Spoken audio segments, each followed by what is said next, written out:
శరణు శరణు గణేశ గజముఖ వదన శరణు గణేశ గౌరీ పుత్ర శరణు గణేశ విఘ్న వినాయక శరణు గణేశ. అన్నయ్య అన్నయ్య తీసుకో. అమ్మా దేవుడి పూజ అయిపోయింది, పొట్టపూజ చూడమ్మా. నువ్వు గబగబా టిఫిన్ పెట్టావంటే నువ్వు అటు ట్యూషన్ కి, నేను ఇటు పేపర్ వేయడానికి వెళ్ళిపోవచ్చు. ఈ పాటికి వార్తలో అంటూ పేపర్ కోసం పార్లమెంట్కి వెళ్లే రాజకీయ నాయకుల దగ్గర నుంచి బాత్రూమ్కి వెళ్లే బట్టల వరకు ఎదురు చూస్తూ ఉంటారు. నువ్వు త్వరగా వెళ్ళి టిఫిన్ రెడీ చేయి. వెళ్తున్నాను.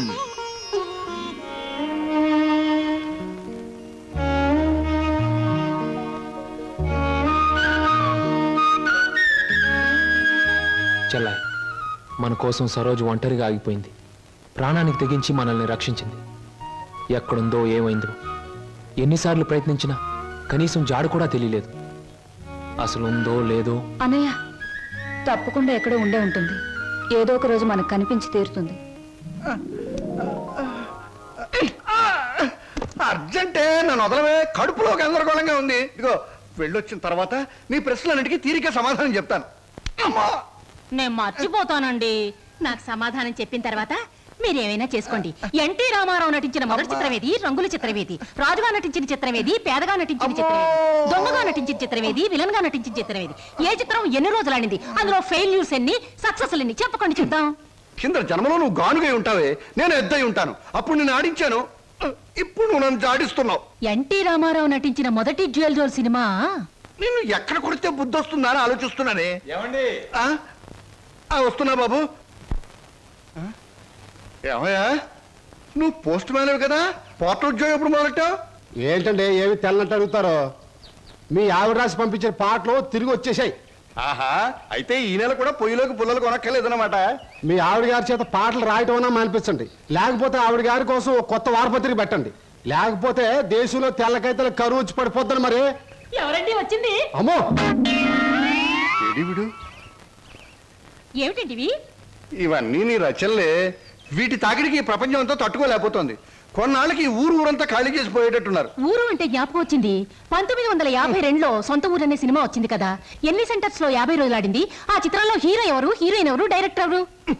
కింద జనంలో నువ్వు పిడకై ఉంటావే, నేను పోయే ఉంటాను. అప్పుడు నిన్ను కాల్చాను, ఇప్పుడు నన్ను కాల్చు తింటున్నావు. ఏంటండి? ఇటు కాదు, ఇటు పోతాను. పిన్ని, మళ్ళీ ఏమిటో. ఏమిటి పిన్ని, ఏమిటి గొడవ? లేదురా, ఈ మధ్య ఎవరికి సినిమా పరిజ్ఞానమే ఉండటం లేదు. అదే నాకు చాలా బాధగా ఉంది. ఇదిగో లోపలికి వెళ్ళటానికి వీల్లేదు. ఇక్కడే పడి ఉంటానే. నాగయ్య గారు హీరోగా ఉన్నప్పుడు మా అమ్మ, రామారావు గారు హీరోగా ఉన్నప్పుడు మా అమ్మ ఎన్నో తెలుగు చలనచిత్ర పాఠ్యగ్రంథాలు రాశారు. నేను ఇప్పుడు ఒకటి అలాంటిదే రాద్దాం అనుకుంటున్నాను. ఎవరు పట్టించుకోవటం లేదురా. పిన్ని, నువ్వు ఎవరిని ఏం అడగకూడదు. అడిగితే నీకు తెలిసిన విషయాలు వాళ్ళు ముందే తెలుసుకొని నీకంటే ముందే వాళ్ళు బుక్ రాసేస్తారు. అందుకని నీలోనే ఉంచుకో. నీకు ఒకటి తెలుసా, నీ బుక్ కవర్ పేజ్ బొమ్మ బాపు గారి చేత వేస్తున్నాను. ఫ్రంట్ పేజ్ ఏమిటో తెలుసా? ఏమిటి? రమ్ పమ్. చాలా బాగుందిరా. బ్యాక్ పేజ్ మీద సుత్తి కూడా వేయించు, రాంగ్ ముదిరిపోతుంది. మీరు ఊరుకోండి. నా బాబే, నువ్వు ఒక్కడవేరా నన్ను అర్థం చేసుకున్న వాడివి. ఇంకెప్పుడు ఎవరిని ఏమి అడగను, మిమ్మల్ని తప్ప. ఒరే, అంతా బాగానే మేనేజ్ చేసేవరా, కానీ నన్ను మాత్రం బతికించలేకపోయావు. మీ పిన్ని. బాబాయ్, పిన్ని ముందు నువ్వేమన్నాను, పిన్ని వెళ్ళాకన్నావా? నేను ఊరుకోను. ఓహో, నువ్వు దాని పార్టీ కదా. అవును, పిన్నంటే ఎవరనుకున్నావు? మా అమ్మ. ఒరే, ఇది ఏనాటి బంధంరా. 15 సంవత్సరాల క్రితం మీరెవరో మేమెవరో అనుకోకుండా నాకు దొరికారు.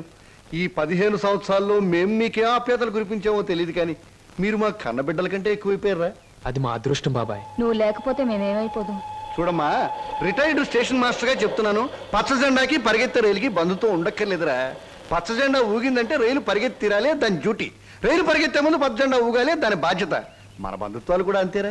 అయ్యో, టైం అయింది బాబాయ్. నువ్వు ముందు సరిగ్గా నిలబడు, ఇప్పుడు బయలు. ఓకే, నువ్వు రా. త్వరగా వచ్చేయండి. అలాగే బాబాయ్. 1969లో నా కర్మకాయలు నేను పెళ్లి చేసుకున్నాను. ఎక్కడికెళ్తారు? ఇప్పుడు చంపేస్తాను. అమ్మా